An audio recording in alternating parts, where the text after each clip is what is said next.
Storage की बात करेंगे तो बहुत स्टोरेज है, देखिए बहुत अच्छा खासा आपको ये ग्लव बॉक्स मिलता है, बिल्कुल अच्छा खासा नहीं है, छोटा है थोड़ा सा। इस सीट में तो हमें ये पूरा स्मार्ट प्योर का डिस्प्ले दे दिया है, इसका मोड आप चेंज कर सकते हैं। देखिए अब मैं इसको मीडिया कंट्रोल से रिप्लेस कर दूंगी by simply pressing this arrow. और ये इतना ऊपर क्यों जा रही है? It should be here.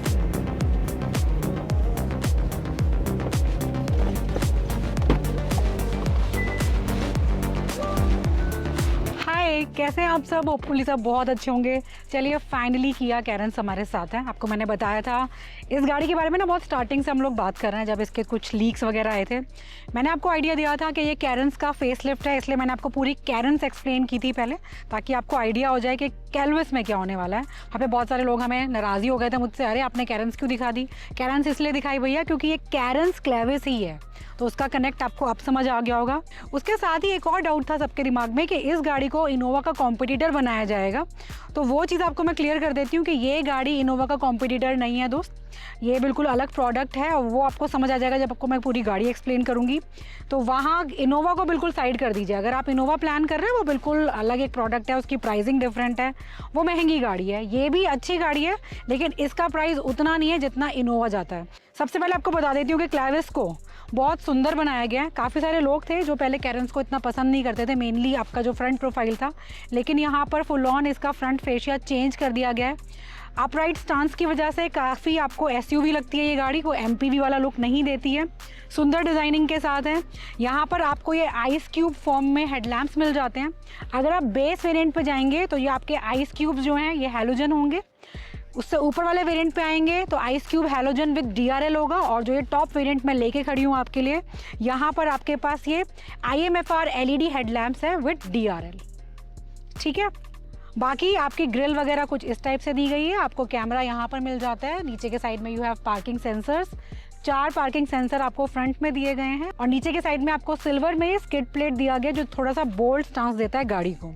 अब आपको बता देती हूँ जो हमारी क्लेविस है ये कैरेंस से मेन 4 चीज़ों में डिफरेंट है। छोटे छोटे और भी चेंजेस है, लेकिन मेन 4 चीज़ें जो हैं वो है, नंबर 1 आपको इस कार में इस बार मिलने वाला है पैनोरामिक सनरूफ। नंबर 2 आपको मिलेगा ADAS level 2 with 20 autonomous functions. Number 3 आपको मिलेगा dual panoramic display with surround system. और नंबर 4 हमारा है इस सेगमेंट का best seating comfort in the last row. तो ये मेन की फैक्टर्स हैं जो इस कार में आपको पुरानी वाली कैरेंस से डिफरेंट लगने वाले हैं, या फिर बोलें कि इस सेगमेंट में इतनी सारी चीज़ें आपको नहीं मिलने वाली। अब आ जाओ कार के साइड में। साइड में जो चेंज किया गया है वो है अलॉय का डिज़ाइन। अलॉय का साइज़ नहीं छेड़ा गया है, सेम प्रोफाइल रखा गया है, सब कुछ सेम है। टॉप वेरिएंट में इट इज़ 215 55 R17। इससे लोअर पे जाएंगे तो वहाँ पर आपका साइज़ 16 इंच हो जाएगा। उससे भी नीचे जाओगे तो 15 इंच हो जाएगा बेस वेरिएंट पे, नीचे के साइड में आप देखेंगे तो यहाँ पर आपको ये ब्लैक के साथ ये सिल्वर गार्निश दी गई है, काफ़ी ज़्यादा स्मार्ट लग रही है ये। डोर हैंडल हमारे जो हैं वो आपको इस टाइप से मिलते हैं, और रिक्वेस्ट सेंसर आपको ड्राइवर एंड पैसेंजर दोनों साइड पे दिया गया है। फ्यूल टैंक आपका पैसेंजर साइड पे प्लेस किया गया है, उस साइड पे आपका है। ये गाड़ी आपको पेट्रोल डीजल दोनों में मिलती है, और टैंक कैपेसिटी आपकी 45 लीटर्स है। माइलेज टेस्ट मैं कर चुकी हूँ। अगर आप लेते हैं पेट्रोल DCT तो मान के चलिए 10 साढ़े 10 की माइलेज आपको मिलेगी पेट्रोल DCT में। डीजल पे अगर आप जाते हैं तो 15-16 की निकाल लेंगे, और 1.5 टर्बो पेट्रोल पे जाते हैं, मैनुअल में बात कर रही हूँ मैं, तो वहाँ पर भी आपको ठीक ठाक माइलेज मिलती है 15-16 की, वहाँ पर भी आप निकाल लेंगे। मीन्स क्लियर कट सी बात है यार, मैनुअल पे जाते हो तो 14, 15, 16 इसके बीच में आप वेरी करेंगे, और अगर आप इनके ऑटोमेटिक पे आते हैं, DCT पे आते हैं, तो सीधा आपका ड्रॉप हो जाएगा, आपको मिलेगी वहाँ पे 10 kmpl की माइलेज। और अगर बहुत ही ज़्यादा प्यार से चला रहे हैं, पूरा फुल टाइम आपने इको मोड पर रखा है, AC का ज़्यादा यूज़ नहीं किया है, तो आप 12 को भी टच कर सकते हैं। अब आ जाते हैं हम कार के बैक प्रोफाइल पे। बैक में जो ऊपर आपको शार्क फिन एंटीना मिल रहा है ये आपका स्टैंडर्ड है, इस बार आपको हर वेरिएंट में मिलेगा। आपको रूफ रेल्स मिल जाते हैं। अब ये रूफ रेल भी आपको टॉप वेरिएंट में मिलेंगे, बेस वेरिएंट में से इसको हटा दिया गया है। आपके पास डिफॉगर है, you have wiper, back light आपकी यहाँ प्लेस की गई है। किया का ऑल न्यू बैज आपको मिल जाता है। कैरेंस क्लेविस यहाँ पर मेंशन किया गया है, और आपको दिख रहा होगा कैरेंस के ऊपर ही ज़्यादा फोकस है, क्लेविस छोटा सा लिखा है, मीन्स उसका फेस लिफ्ट है ये। और बाकी नीचे के साइड में आपके पास कैमरा है, 4 पार्किंग सेंसर्स हैं, और 7 DCT जो मैं इस टाइम पर चला रही हूँ। यहाँ पर ना ड्राइव में मैनुअल भी बहुत अच्छा है और इनफैक्ट वहाँ पर जो हमारा क्लच का ड्राइविंग टाइम है उसको भी रिड्यूस किया गया है, लेकिन मेरा प्रेफरेंस DCT है। इनका बहुत रिफाइंड ड्राइविंग का एक्सपीरियंस आपको देता है, मज़ा आ जाएगा आपको, कोई लैगिंग नहीं है, कुछ नहीं है। और अगर आप परेशान रहते हैं ट्रैफिक वगैरह से तो कंसिडर कर सकते हैं DCT को, लेकिन येस आपकी माइलेज वहाँ पर इम्पैक्ट करेगी। LED टेल लैम्प सेटअप आपको मिलता है। अगर आप बेस पे जाएंगे तो आपका टेल लैम्प विद बल्ब हो जाएगा, और आप ऊपर की तरफ आएंगे तो आपका ये LED टेल लैम्प हो जाएगा। बूट स्पेस की बात करते हैं तो यहाँ पर हमें 216 लीटर का बूट स्पेस मिलता है और इसमें आपका ठीक ठाक सामान आ जाएगा। इन सीट्स को अगर आप डाउन करेंगे तो आप फर्दर इसको इंक्रीज कर सकते हैं। स्पेयर टायर की बात करेंगे तो स्पेयर टायर आपका कार के नीचे दिया गया और ये आपका टेम्प्रेरी टायर है। अगर आप अपर वेरिएंट्स की तरफ आते हैं तो बेस पे जाएंगे तो वहाँ पर ये फुल साइज टायर हो जाएगा। यहाँ पर आपको जगह दी गई है for your jack and tool kit और यहाँ से आप अपने स्पेयर टायर को डिसएंगेज करेंगे। लास्ट रो को डाउन करने के लिए आप इसको इस तरीके से डाउन कर सकते हैं। सामान की दिक्कत नहीं होगी यार, काफ़ी सामान आ जाएगा आपका। ओके, और ये आपका पावर टेल गेट नहीं है। अब आ जाइए आप कार के इंटीरियर में। कार के अंदर जाने से पहले इसकी की देख लीजिए, ये आपको मिलती है इस टाइप से। बैक में प्लेन है, साइड में यहाँ पे किया की बैजिंग है, लॉक अनलॉक होल्ड बटन है ये हमारा, और ये हमारा बूट ओपनिंग के लिए है। अच्छा, इस कार में आप सारे विंडोज़ को रोल डाउन कर सकते हैं, रोल अप कर सकते हैं with the help of this की। आप अनलॉक का बटन प्रेस करके रखिए, सबसे पहले आपके जो ORVM है वो ओपन हो गए और उसके बाद आपकी सारी चारों विंडो डाउन हो गई है। और अगर आपको अप करनी है तो सिंपली आप लॉक बटन को प्रेस करके रखेंगे, ORVM क्लोज, विंडोज अप। और जो आपको मैंने बताया है कि रिक्वेस्ट सेंसर हमारे पास, मैंने शायद गलती से बोल दिया, दोनों साइड है, सिर्फ ड्राइवर साइड पे है। और जो हमारा ORVM है इसके नीचे भी आपको यहाँ पर कैमरा दिया गया और LED स्ट्रिप के साथ है ये for your turn indicator. Door की बात करेंगे, चारों विंडो पावर विंडो है, single touch up and down, anti pinch function के साथ है। ORVM कंट्रोल आपको यहाँ मिल जाते हैं और ये आपका ऑटो फोल्ड फीचर के साथ आता है इन योर टॉप वेरिएंट। नीचे के साइड में बॉटल होल्डर के लिए जगह दी गई है। बोस का म्यूजिक सिस्टम यूज़ किया गया है जिसमें 8 स्पीकर्स हैं। सीट्स की अगर बात करेंगे तो यहाँ पर आपको 4-वे पावर एडजस्ट सीट मिलती है और जो हाइट एडजस्टमेंट है वो आप करेंगे इस तरीके से। ऑल न्यू इंटीरियर है ये, यहाँ पर आपको ये लाइट कलर एंड ब्लैक के कॉम्बिनेशन में मिल रहा है, काफ़ी ज़्यादा स्मार्ट लग रहा है। और जो फ्रंट में दोनों सीट्स हैं हमारी, ये आपका सीट वेंटिलेशन के साथ आती हैं। जो मेन एड ऑन है इस कार में, बोले मेन अट्रैक्शन है इस गाड़ी का, वो है ये screen. Dual screen panoramic display आपको मिल जाता है, ठीक है। और नीचे के साइड में आप देखेंगे तो इस बार आपको electronic parking brake and auto hold भी मिलने वाला है। उसके अलावा और भी चीज़ें, चलो पहले गाड़ी में बैठते हैं फिर बताती हूँ, आ जाओ। यहाँ आपको इंजन स्टार्ट स्टॉप बटन मिल जाता है, ट्रैक्शन कंट्रोल है और ये आपका लाइट इल्यूमिनेशन को सेट करने के लिए है। अच्छा, ये जो आपका डिस्प्ले है इसमें जो दोनों स्क्रीन है आपके, इंफोटेनमेंट और इंस्ट्रूमेंट क्लस्टर, इन दोनों का साइज 12.25 इंच ईच है। अगर आप लोअर ट्रिम्स पर जाएंगे तो आपका इंफोटेनमेंट का साइज 8 इंच हो जाएगा और इसका साइज हो जाएगा 4.2 इंच, ठीक है। फुल ऑन डिजिटल डिस्प्ले आपको मिल जाता है। यहाँ पर एप्पल कारप्ले, एंड्रॉयड ऑटो दोनों को सपोर्ट कर रही है ये गाड़ी, लेकिन ये आपका वायर्ड है। ये वायर दिखाई दे रही है, ये हमने इसलिए लगा रखी थी क्योंकि हम नेविगेट कर रहे थे तो हमें इसकी ज़रूरत पड़ी थी। बाकी वायरलेस चार्जर आपके पास है, टाइप सी पोर्ट आपको मिल जाता है, 12 वोल्ट चार्जिंग सॉकेट हमारे पास है, सीट वेंटिलेशन कंट्रोल आपको यहाँ मिल जाते हैं। ये आपके पार्किंग सेंसर के लिए है, ये कैमरा के लिए आपको दिया गया है। हिल डिसेंट आपको मिल जाता है, 3 ड्राइव मोड्स आपको मिल जाते हैं, इको, नॉर्मल, स्पोर्ट। और अगर आप नीचे वाले वेरिएंट्स पे जाएंगे तो ये सब जगह आपको खाली दिखाई देगी, ये सारे कंट्रोल्स हटा देंगे। जैसे जैसे पैसे बढ़ाओगे तो कुछ चीज़ें ऐड करेंगे। कैमरा क्लैरिटी की बात करेंगे तो देखिए यहाँ पे 360 डिग्री पार्किंग कवरेज आपको मिल जाती है। और इसमें अगर मुझे जैसे बैक का देखना है तो आप ऐसे देख सकते हैं, थोड़ा सा अपने आसपास की जगह का देखना चाहते हैं। मेरे को थोड़ा सा यहाँ पे कैमरा क्लैरिटी पे वो लग रहा है कि मतलब बहुत रियल टाइम सा दिखना चाहिए, जैसे रियल में दिख रहा है ऐसा दिखना चाहिए। अच्छा, यहाँ पर ना इंडिविजुअली तो कैमरा साफ है आपका, लेकिन जिस टाइप से उसको जोड़ा गया है तो ये आपको दिख रहा है थोड़ा सा डिस्ट्रैक्शन सा, इसको चेंज कर सकते हैं OTA अपडेट के थ्रू। बाकी कैमरा सेटिंग में हमारे पास ये सारी चीज़ें हैं। एडास के अंदर भी इस गाड़ी के अंदर बहुत कुछ ऑफर किया जाता है। अच्छा, मेन चीज़ यहाँ पर है ये किया कनेक्ट, जो पहले हमें नहीं मिलता था, इस बार आपको ये मिलने वाला है, जिसमें आप अपनी डेस्टिनेशन को शेयर कर सकते हैं। आपको अपनी गाड़ी से रिलेटेड सारी इन्फॉर्मेशन मिल जाएगी। जैसे इसमें आप अपने व्हीकल को खुद से डायग्नोस कर सकते हैं। आपको यहाँ पे दिखाई दे रही होगी कि आपका ट्रांसमिशन कंट्रोल सिस्टम नॉर्मल है, TPMS नॉर्मल है, मोटर जो आपकी लगी हुई है वो आपकी नॉर्मल है, स्टीयरिंग में जो लगी हुई है आई मीन, और जो आपका ब्रेकिंग सिस्टम है ये सारी चीज़ें आपकी अभी नॉर्मल आ रही है। ऐसे ही आपको हर चीज़ का कंट्रोल मिल जाएगा। अच्छा, इसमें एक चीज़ खासियत ये है कि ये चीज़ आपके साथ साथ आपके जो डीलरशिप है जहाँ से आपने गाड़ी खरीदी है उनके पास भी नोटिफिकेशन जाएगा। तो अगर यहाँ पे कोई प्रॉब्लम आ रही है तो उनको पता चल जाएगा, वो भी आपको अलर्ट भेज सकते हैं, मैसेज भेज सकते हैं, बता सकते हैं कि इन चीज़ों को ठीक करा लो भैया, दिक्कत आ रही है गाड़ी में। और बाकी आपके पास कनेक्टेड फ़ोन फीचर्स है ही, अपने सारे विंडोज़ को अप डाउन कर सकते हैं आप, अपना एसी ऑन कर सकते हैं, सीट वेंटिलेशन कर सकते हैं। अच्छा, आप अपने फ़ोन को भी स्मार्ट की बना सकते हैं, आई मीन डिजिटल की बना सकते हैं एनएफसी के थ्रू। एनएफसी होता है आपका नियर फील्ड कम्युनिकेशन, जिसमें क्या होगा कि आपका फ़ोन ही की बन जाएगा, की आप घर में छोड़ दीजिए और उस चीज़ को आप शेयर कर सकते हैं अपने फैमिली में किसी के भी साथ। सिंपली आप अपने फ़ोन को टैप करेंगे डोर पे जहाँ पे आपका रिक्वेस्ट सेंसर लगा है और आपकी कार ओपन हो जाएगी। उससे आप अपनी कार को स्टार्ट कर सकते हैं, एसी ऑन कर सकते हैं, विंडो को अप डाउन जो करना चाहते हैं ये सारी चीज़ें आपकी हो जाएंगी। डैशबोर्ड लेआउट की बात करोगे तो यार बहुत स्मार्ट बनाया गया। आपको यहाँ पे फैब्रिक का यूज़ दिखाई देगा, मेटल का यूज़ दिखाई देगा, बहुत ज़्यादा प्रीमियम लग रहा है पहले से। और ये जो यूनिट आपको दिखाई दे रही है ये बहुत ही इंटरेस्टिंग चीज़ है। यहाँ पर अभी आपको ये एसी कंट्रोल यूनिट दिखाई दे रही है, अब मैं इसको मीडिया कंट्रोल से रिप्लेस कर दूंगी by simply pressing this arrow.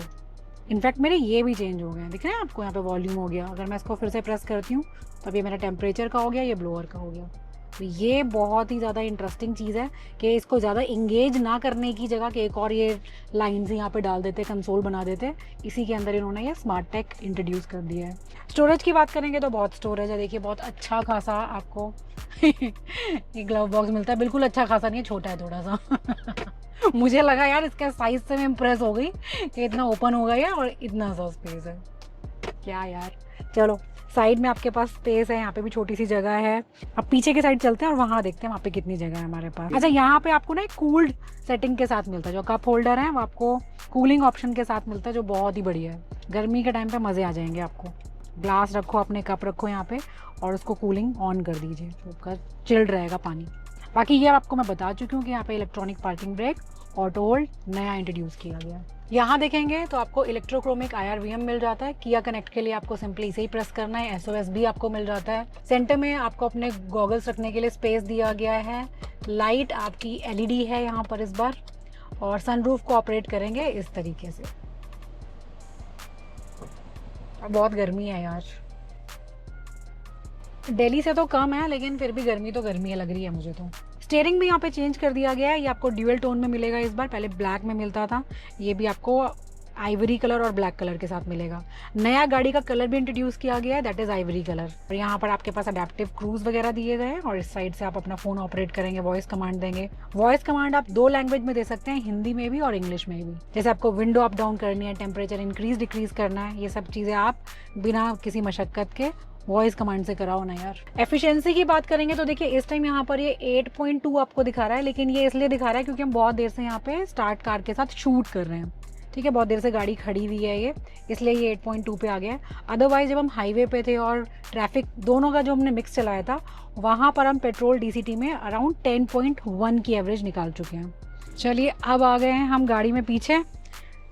Window control दिया गया है यहाँ पर, सिल्वर में डोर हैंडल मिल जाते हैं, बॉटल होल्डर की जगह है, और एक जो चीज़ आपको यहाँ पे दिखाई दे रही है वो है हमारे sun shades, I mean sun visor नहीं, वो डोर वाइज़र तो अलग होते हैं, सन शेड्स ही कहेंगे इसे। सीट्स की बात करेंगे तो इस कार में आपके पास 2 वेरिएंट्स अवेलेबल हैं, 6 सीटर के साथ और 7 सीटर के साथ। अगर 7 सीटर पे जाओगे तो ये बेंच सीट बन जाएगी, अदरवाइज ये आपको कैप्टन सीट फॉर्म में मिलेगी। यहाँ पर ना सारी सीट्स रिक्लाइन होती है। ये जो हमारी सीट है ये तो सिंगल टच टम्बल फंक्शन के साथ आती है, आप उसको सिंपली प्रेस करेंगे और जो आपकी सीट है ये फुल ऑन आपकी इस तरीके से टम्बल हो जाएगी, लेकिन उसके लिए अपने हेड रेस्ट को अंदर की तरफ मूव कर दीजिएगा लाइक दिस, और आपका इजी एक्सेस बन जाता है पीछे जाने के लिए। पीछे बाद में जाएंगे और सीट को ऐसे ही रहने देते हैं। अब आ जाती हूँ मैं इस वाली सीट पे। अब देखिए यहाँ पर जो नया एड ऑन है वो है ये स्मार्ट प्योर एयर। आपको इस कार में इस बार इनबिल्ट प्योरीफायर दिया गया है, जिसकी वजह से आप बहुत अच्छा सा एनवायरनमेंट क्रिएट करके, हेल्दी एनवायरनमेंट क्रिएट करके उसमें सांस ले सकते हैं। ओके, ऊपर के साइड में हमारे पास ग्रैब हैंडल है। AC वेंट्स आपको साइड में दिए गए हैं। फ्रंट में आप देखेंगे तो ये आपका एग्जैक्टली सेम है जैसे पुराने में आपको मिलता था। यहाँ से आप अपना ब्लोअर की सेटिंग को सेट कर सकते हैं। नीचे के साइड में 2 टाइप सी पोर्ट आपको मिल जाते हैं। यहाँ पर भी आपके पास कूलिंग ऑप्शन के साथ कैन होल्डर दिया गया है, तो यहाँ पे भी आप अपनी कैन या कुछ भी रख सकते हैं और वो चीज़ आपकी ठंडी रहेगी लाइक दिस। इसको अगर आप ऑफ करना चाहते हैं तो आप इसको इस तरीके से बंद कर दीजिए। कैप्टन सीट्स बहुत कंफर्टेबल है, बहुत ही ज़्यादा सही है ये। इस सीट में तो हमें ये पूरा स्मार्ट प्योर का डिस्प्ले दे दिया है। इसका मोड आप चेंज कर सकते हैं। देखिए मैं यहाँ से इसको चेंज कर रही हूँ। डिस्प्ले आपको डार्क करना है, उसका ब्राइटनेस इंक्रीज़ करना है, वो आप यहाँ से कर सकते हैं। और ये फ़िल्टर चेंज के लिए आपको दिया गया है और ये आपका पावर के लिए है कि आप अपने प्योरीफायर को ऑन रखना चाहते हैं या ऑफ़ करना चाहते हैं। और वैसे क्यों ऑफ़ करोगे यार। अच्छा, दूसरी तरफ आपको ये ट्रे दी गई है और जिसमें maximum weight capacity is 3.5 kg। और ये इतना ऊपर क्यों जा रही है? It should be here. अच्छा, आप इसको रोक सकते हैं, वैसे इतना चली जाती है, आप इसको ऐसे भी रोक सकते हैं। चलिए मैंने तो अपनी जगह चेंज कर दी आपको समझाने के लिए कि आप जो यहाँ पर रिक्लाइन करेंगे वो फ्रंट रो तो होती है नॉर्मल, हर कार में आपने देखा है। और यहाँ पर आपको एक वॉकिंग लीवर फंक्शन भी दिया गया है। इससे आप अपनी सीट को आगे और पीछे इस टाइप से मूव कर सकते हैं पीछे बैठे बैठे। ठीक है, इसको रिक्लाइन करना है तो आपको ये साइड में जो दिया गया है टिप एंड टम्बल है, उसकी हेल्प से कर सकते हैं। और उसके अलावा साइड में भी आपको एक लीवर दिया गया है जिसकी हेल्प से आप इसको आगे या पीछे कर सकते हैं। और इतना मैक्सिमम रिक्लाइन होता है ये, विच इज़ रियली गुड यार। अच्छा खासा रिक्लाइन हो गया, वाओ। अच्छा, यहाँ पर ना मैं मिस्टर साहू का एक क्वेश्चन लूँगी, जिन्होंने बोला था कि जो रियर सीट है he didn't like it at all, बिल्कुल पसंद ही नहीं है उन्हें, क्योंकि ये जो सिटिंग है ये नीचे है, इसकी हाइट कम है। दूसरा उन्होंने बोला था कि जो हमारा बैक रेस्ट है वो विंडो लेवल पे है। बिल्कुल सर, जो हमारा बैक रेस्ट है ये आपका विंडो लेवल पे ही है और ये आपको हाइट कम लग रही है, लेकिन आप अगर यहाँ पे देखेंगे तो देखिए ये आपको इस पोजीशन के अंदर है, स्लैंटिंग पोजीशन में। यहाँ से थोड़ा सा ये अपलिफ्टेड है ताकि जो आपकी थाइज है उससे आपको सपोर्ट अच्छा मिल जाए। तो मेरे हिसाब से तो कंफर्टेबल है ये। हाइट वाइज आपको कम क्यों लग रहा है, आप या तो विजिबिलिटी वाइज कह रहे हैं तो वो भी मुझे कुछ इशू नहीं लग रहा। आप प्लीज़ मुझे मेल में क्लियरली पूछिए, अदरवाइज अगर मैं कंफर्ट के टर्म्स में बताऊं तो यहाँ पर बहुत कंफर्टेबल सिटिंग है। आपको थाइज को बहुत अच्छा खासा सपोर्ट मिल जाता है। अगर आपकी हाइट भी बहुत अच्छी खासी है, चाहे आप 6 फुट तक के भी हैं, तब भी आपको कोई दिक्कत नहीं होने वाली। और अगर आप ये कहना चाह रहे हैं कि हाइट कम होने की वजह से आपको क्लॉस्ट्रोफोबिक लगेगा, तो वो भी नहीं है यार। यहाँ पे आपके पास बहुत अच्छे साइज़ के ग्लासेस दिए गए हैं, यू हैव सनरूफ, तो बहुत स्पेशियस और एयरी सा कैबिन लग रहा है, वो भी मुझे इशू नहीं लगा। अगर मैं नहीं एक्सप्लेन कर पाई साहू सर आपका क्वेश्चन, तो प्लीज़ आप मुझे फिर मेल में थोड़ा एलाबोरेट करके बताइए, मैं आपको फिर 1-on-1 अच्छे से रिप्लाई दे दूँगी। Otherwise second row comfort is good as per me. चलिए जी, अब हमारा मेन टेस्टिंग आ गई है जिसके लिए कंपनी बहुत ज़्यादा क्लेम कर रही है, that is best in segment third row seating. तो अब चलते हैं सबसे लास्ट रो में और देखते हैं यहाँ पे कितनी सिटिंग है। बहुत सारे लोगों का सवाल है, मेरी हाइट है 6 फीट, मेरी हाइट है 5'9", मेरी हाइट है 5'10", मैं आ जाऊँगा क्या? भाई मेरी हाइट है 5'5", मैं आपको अपने हिसाब से दिखाऊंगी। मैं आपको पूरे पैर वैर, नी स्पेस, हेडरूम वगैरह सब दिखा दूंगी, आप आइडिया ले लेना। सेकेंड रो में तो कोई दिक्कत नहीं। अब चलते हैं पीछे। चलिए चलते हैं, ये मस्त है यार, एक बार प्रेस करो जाओ पीछे। अच्छा, पहले मैं चेक कर लेती हूँ, इस सीट को हम पीछे कर लेते हैं। अभी मैंने इसको रिक्लाइन नहीं किया, तो आप देख सकते हैं कि मुझे बिल्कुल परेशानी हो रही है, क्योंकि ये भी मुझे प्रॉब्लम क्रिएट कर रहे थे। ओके, हाँ बिल्कुल परेशानी है, 5'5" वाला भी नहीं बैठ पा रहा। अगर मैं इसको रिक्लाइन करती हूँ इतना, then I have good space, तो मेरे को बहुत आराम से मैं बैठ पा रही हूँ। और अभी आगे वाली सीट पे भी हम 5'10" के हाइट के बंदे के हिसाब से इसको एडजस्ट करते हैं, फिर दिखाती हूँ। अब देखिए, जो मैंने सीट एडजस्ट की है यहाँ पे, जो फर्स्ट रो है वो 5'10" के हिसाब से है, सेकेंड रो भी 5'10", 5'11" के हिसाब से है। यहाँ पर अगर पीछे लेडीज़ बैठ रही हैं, जो जनरली हमारी 5'4", 5'5" हाइट होती है, मेरी 5'5" अगर है, तो मैं बहुत आराम से बैठी हूँ, मुझे बिल्कुल दिक्कत नहीं हो रही है, ना मुझे यहाँ पे कंजस्टेड फील हो रहा है, मुझे काफ़ी अच्छा खासा स्पेस लग रहा है, कोई दिक्कत नहीं हो रही है।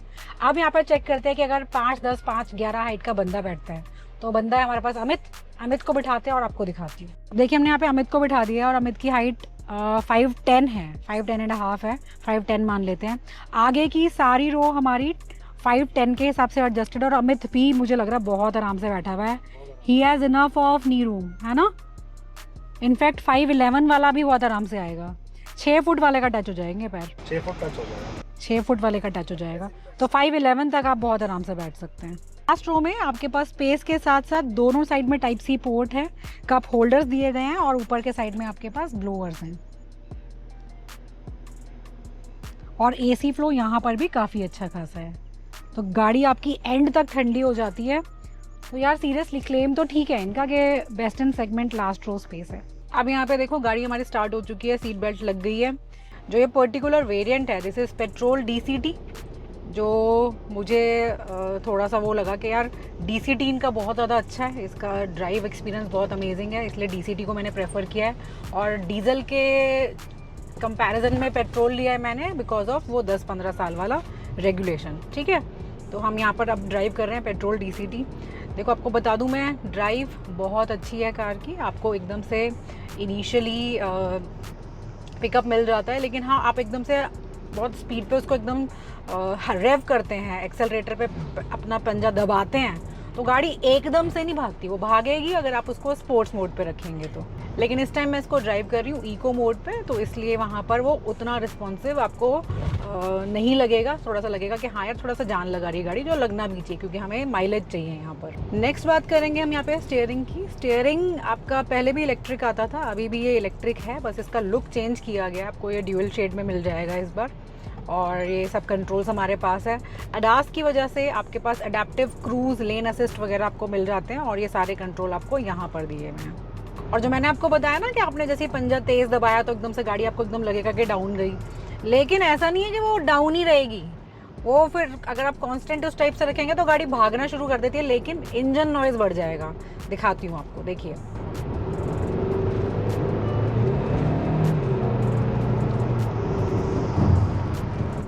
Like this. आवाज़ आ रही है आपको? मुझे पता नहीं यार ये कैमरा हमारा कितना उस चीज़ को वो कर पाता है। अच्छा, अडास की वजह से सेफ्टी बहुत इंक्रीज़ हो गई है व्हीकल में। आपको जैसे इमरजेंसी ब्रेकिंग है वो यहाँ पर एक्टिवेटेड है, कोलिजन कंट्रोल वार्निंग एक्टिवेटेड है। आपने कहीं गाड़ी पार्क कर रखी है, एकदम से बैक कर रहे हो, तो अगर पीछे से कोई गाड़ी आ रही तो गाड़ी वहाँ पे ब्रेक ले लेती है। ये सारी चीज़ें हमने टेस्ट की है और ये सारी यहाँ पर वर्किंग है, ये कोई गिमिक नहीं है, बहुत अच्छे से इसका अडास काम करता है। बाकी लेन असिस्ट वगैरह मुझे कुछ चीज़ें ऐसी लगती है, अब जैसे यहाँ पर मुझे लेन असिस्ट करना, लेन का है, लाइन तो है ही नहीं कहीं, तो जहाँ जहाँ जिन रोड्स पे हमें मिल जाता है वहाँ के लिए वो फंक्शन बहुत अच्छा है। अदरवाइज़ मुझे लगता है कि काफ़ी जगह पर वो नहीं है काम का, बट हाईवेज़ पे ठीक रहेगा अगर अच्छा रोड है और लेन्स वगैरह अच्छे से ड्रॉ की हुई हैं तो। NVH लेवल मैंने आपको बता दिया है। NVH लेवल अगर आप नॉर्मल चला रहे हो, धीरे चला रहे हो, कोई गाड़ी में ज़्यादा आवाज़ नहीं है, इसको 3 डेसिबल तक रिड्यूस भी किया गया है। लेकिन अगर आप इसको एकदम से रेव करते हैं तो वहाँ पर इंजन नॉइज़ देना शुरू कर देता है। बाकी रोड की आवाज़, सराउंडिंग की आवाज़, ये सब बहुत कम है। स्टीयरिंग भी बहुत रिस्पॉन्सिव लगता है, ब्रेकिंग भी बहुत ज़्यादा अच्छी है यहाँ पर, सस्पेंशन पे बहुत अच्छा काम किया गया पहले के कंपैरिजन में। इनफैक्ट इस बार वेट बढ़ गया है गाड़ी में, अडास की वजह से लगा लीजिए, सनरूफ की वजह से लगा लीजिए, उन सब चीज़ों को भी मैनेज करके सस्पेंशन पे काफ़ी अच्छा काम किया गया। तो सस्पेंशन वाइज भी आप इसको इंजॉय करेंगे इस बार। Zone ahead. देखिए ये आपको अलर्ट दे रही है कि स्कूल जोन है आगे, कोई बोर्ड लगा होगा उसको इसने डिटेक्ट कर लिया है, तो ये अडास का आपको बेनिफिट मिल जाता है कि अगर सपोज जैसे खाली सड़क मुझे दिख रही है और मैं भगाते हुए ला रही हूँ गाड़ी को, तो उसने मुझे बता दिया कि आगे कोई स्कूल है, मुझे अपनी स्पीड धीरे करनी है। और ये अडास की वजह से ना बहुत सेफ्टी आपकी इंक्रीज़ हो जाती है। कई बार होता है कि हम ना चाहते हुए भी कहीं दूसरी दुनिया में खो जाते हैं, तो ये गाड़ी हमें होश में लाती रहती है टाइम टू टाइम, अलर्ट दे दे के। बाकी यार AC बहुत इफेक्टिव है, म्यूज़िक सिस्टम एंजॉय करोगे, 8 स्पीकर्स के साथ बोस का म्यूज़िक सिस्टम दिया है इन्होंने। और जो ड्राइव करते टाइम बहुत ज़्यादा हमें चाहिए दैट इज़ ऑटो होल्ड, ये आपको मिल जाता है इस बार, ये नया ऐड ऑन है। और इलेक्ट्रॉनिक पार्किंग ब्रेक, ये दोनों चीज़ें यहाँ पर आपको मिल जाती है। तो ड्राइव वाइज तो DCT पेट्रोल में बहुत अमेजिंग है। और अभी थोड़ा सा और ड्राइव करके आपको मैं इसकी माइलेज बता देती हूँ। और यहाँ पर बेंगलोर में इस टाइम दिल्ली के कंपैरिजन में काफ़ी बेटर मौसम है यार, लेकिन यस फिर भी AC की ज़रूरत तो पड़ी रही है, बट इतनी गर्मी नहीं है। होपफुली मैंने आपको सब चीज़ें समझा दी है। अब ले लेते हैं आपके क्वेश्चन। सबसे पहले संदीप कुमार ने पूछा है कि जो डीजल मैनुअल है उसमें जो कैरेंस का डीजल मैनुअल है उससे कैसे डिफरेंट है हमारा क्लेविस का डीजल मैनुअल। तो संदीप बिल्कुल डिफरेंट नहीं है दोनों, मैंने वो भी चला के देख लिया है, एग्जैक्ट सेम है। इंजन के अंदर कोई चेंज नहीं किया गया, कोई ट्यूनिंग नहीं की गई है। जैसा आपको कैरेंस में ड्राइव लगती है सेम आपको लगने वाली है। बट यस, पेट्रोल मैनुअल और डीजल मैनुअल में जो आपका क्लच ट्रैवल टाइम है उसको रिड्यूस किया गया है। नेक्स्ट क्वेश्चन है राघव 007 और ये पूछ रहे हैं what would be the wheel size for the base variant petrol. तो राघव यहाँ पर अगर आप पेट्रोल नॉन टर्बो लेते हैं, मींस 1.5 लीटर इनका नॉर्मल पेट्रोल इंजन लोगे, तो आपको 15 इंच के स्टील रिम्स के साथ मिलेगा और वो ग्लॉसी ब्लैक डिजाइनिंग में है, बहुत स्मार्ट लग रहा है। अगर आप उसे टर्बो में लेते हैं, ठीक है। Base variant 1.5 litre turbo petrol लेते हो या फिर 1.5 लीटर डीजल इनका खरीदते हो तो बेस वेरिएंट में आपको यहाँ पर 16 इंच के स्टील रिम के साथ टायर मिलेगा, जिसमें बहुत अच्छी सी डिजाइनिंग की गई है। और बाकी अगर नॉर्मल पेट्रोल में आप आते जाओगे तो 15, देन फिर 16 और फिर टॉप में 17 हो जाएगा। और यहाँ पर आपको जो मैंने आपको बताया कि जो आपका टर्बो है और डीजल है, यहाँ पर आपको 16 स्टार्टिंग 16 से हो रही है और फिर आपको टॉप पे 17 मिल जाता है। डॉक्टर किरण का क्वेश्चन है कि टायर साइज इज सेम या फिर अभी क्लेविस में कुछ डिफरेंट किया है बिकॉज इट इज लुकिंग वे बिगर। नहीं किरण, एग्जैक्टली सेम टायर साइज है, कुछ चेंज नहीं किया गया है। यस, एलॉय के डिजाइन में यहाँ पे प्ले किया गया जो काफी स्टाइलिश लग रहा है। मे बी उसकी वजह से आपको ऐसा इल्यूजन आ रहा है कि टायर साइज को बढ़ाया गया है। नेक्स्ट क्वेश्चन है अंकुर गुप्ता का। अंकुर गुप्ता पूछ रहे हैं कि जो क्लेविस का सनरूफ है, is it small in size as compare to other cars, और ये फंक्शनल कम है या ज्यादा है? तो अंकुर आप देख सकते हैं इसका जो सनरूफ है ये आपका सेकेंड रो के एंड तक जा रहा है और ये काफी बढ़िया साइज है यार। गाड़ी की लेंथ कंपनी ने बोला है कि 10 mm बढ़ाई है, लेकिन 10 mm कुछ होता नहीं है, लेकिन लेंथ के हिसाब से बिल्कुल प्रॉपर अच्छे साइज का इन्होंने सनरूफ दिया है। Big panoramic sunroof is there. और जो आगे वाला पार्ट है इसमें से भी आगे से आपके बच्चे जो निकलना चाहते हैं वो आराम से हिल स्टेशन वगैरह पे एंजॉय कर सकते हैं। बस कंडीशन ये है गाड़ी धीरे चलाना आप। बाकी फंक्शनैलिटी की बात करेंगे दोस्त, तो यस, ये वाला पार्ट आपको मैंने बता दिया, ओपन हो जाता है, आपके बच्चे वगैरह या आप भी निकलना चाहते हैं निकल सकते हैं। फैब्रिक पार्ट आपको दिया गया है, इसमें अच्छी खासी थिकनेस है उस फैब्रिक की, ताकि कार के अंदर गर्मियों के टाइम पे आप हीट को इतना फील नहीं करेंगे। कार की डायमेंशन की अगर बात करेंगे तो देखिए मुझे लग रहा था कि इनोवा का कॉम्पिटिटर अगर इसको बनाते हैं तो डायमेंशन पे बहुत अच्छा खासा प्ले करेंगे, लेकिन डायमेंशन एग्जैक्टली सेम है, सिर्फ लेंथ को इंक्रीज किया गया और वो भी बिल्कुल नाम के लिए, दैट इज 10 mm ओनली। उसके अलावा यहाँ पे कोई चेंजेस नहीं है। अब आ जाते हैं इस कार के इंजन पे। यहाँ पर आपको 3 इंजन ऑप्शन मिलते हैं, जैसे आपको पहले मिलते थे 1.5 litre natural aspirated petrol engine, 1.5 litre turbo petrol and 1.5 litre diesel. ये तीनों इंजन ऑप्शन आपके पास है, अलग अलग पावर एंड टॉर्क आपको प्रोवाइड करते हैं। अब ये आपकी चॉइस है, आप किसकी तरफ जाते हैं। माइलेज में मैंने आपको बहुत क्लैरिटी दे दी है। इसमें मेन फ़र्क सारा ट्रांसमिशन के ऊपर आएगा, पूरी ट्रांसमिशन के ऊपर आपकी माइलेज डिपेंडेंट है। मैनुअल के ऊपर अच्छी खासी है और जैसे ही आप DCT पे आते हैं तो वो अच्छा खासा ड्रॉप करती है, 10 के करीब आपको मिलेगी, बता चुकी हूँ। तो भैया ये तो बहुत गर्म हुई हुई है। बिल्ड क्वालिटी अच्छी है, यहाँ पर इस बार थोड़ा सा बेटर किया गया है इसे। अच्छा, ट्रांसमिशन की भी बात कर लेते हैं। ट्रांसमिशन में अगर आप पेट्रोल नॉर्मल खरीदते हैं 1.5 लीटर के साथ तो वहाँ पर 2 ट्रांसमिशन है, नहीं वहाँ पे एक ही ट्रांसमिशन है, that is manual only. 1.5 litre turbo petrol खरीदोगे तो 2 ट्रांसमिशन हो जाएंगे, मैनुअल भी और DCT भी। और अगर जाओगे डीजल के ऊपर 1.5 लीटर डीजल खरीदोगे तो वहाँ पर आपको मिलेगा मैनुअल के साथ अलॉन्ग विथ टॉर्क कन्वर्टर। ठीक है, तो ये देख लेना कौन सा वेरिएंट आपको चाहिए। अब बात करते हैं कार की सेफ्टी की। यहाँ पे आपको 6 एयरबैग स्टैंडर्ड मिलने वाले हैं, ABS, EBD, ESP, ये सब चीज़ें स्टैंडर्ड है। यहाँ पर ADAS लेवल 2 जो आपको ऑफर किया गया है विद 20 ऑटोनॉमस फंक्शन, उसके अंदर आपको कैमरा एंड रडार ये दोनों बेस्ड है। फ्रंट में आपको एक रडार दिया गया है, एक कैमरा दिया गया है, साइड में आपके पास 2 कैमरा हैं, बैक साइड में आपके पास एक कैमरा है एंड 2 रडार्स हैं। तो उसकी वजह से जो आपकी ऑथेंटिसिटी है या फिर हम बोले हैं कि आपको जो क्लैरिटी मिलती है कि हम मूव कर रहे हैं, कुछ गाड़ी लगने वाली तो नहीं है, कुछ कोलाइड तो नहीं होने वाला, एक्सीडेंट की सिचुएशन ना बने, उन सब चीज़ों का बहुत अच्छे से ध्यान रखा गया और वो सारा ध्यान रखेंगे आपके इतने सारे कैमराज एंड रडार। प्राइस की अगर बात करेंगे तो देखिए ऑफिशियली कंपनी ने प्राइस को तो अनाउंस नहीं किया है एंड होपफुली अभी तो गाड़ी के ऊपर एम्बार्गो है। इस गाड़ी का वीडियो अभी मैं शूट कर रही हूँ आज काफ़ी दिन पहले, लेकिन वीडियो आप देखेंगे 16 तारीख को। आज आप देख रहे हैं इसे तो आज 16 तारीख है हमारी। क्या पता 16 तारीख को इसका प्राइस रिवील हो जाए, तो मैं डिस्क्रिप्शन में सारा डेटा वो डाल दूंगी, वहाँ से आप इसका एग्जैक्ट प्राइस देख लीजिएगा। अभी तो नहीं बताया इन्होंने, बताना चाहिए यार, पहले हमें तो बता दो भाई। तो दोस्त ये थी हमारी कैरेंस क्लेविस। ये कार आपको कैसी लगी बताइएगा मुझे।